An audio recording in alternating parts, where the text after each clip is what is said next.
kõige kiirem mees.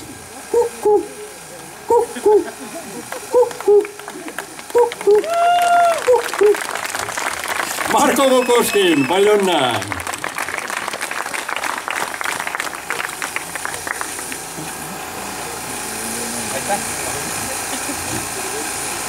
Murdsid siin Enn Sups ja Marko Kukushkin paremalt piike ja kokkuvõttes 0,7 sekundit oli see, mis otsustas ja Marko Kukushkin jäi peale.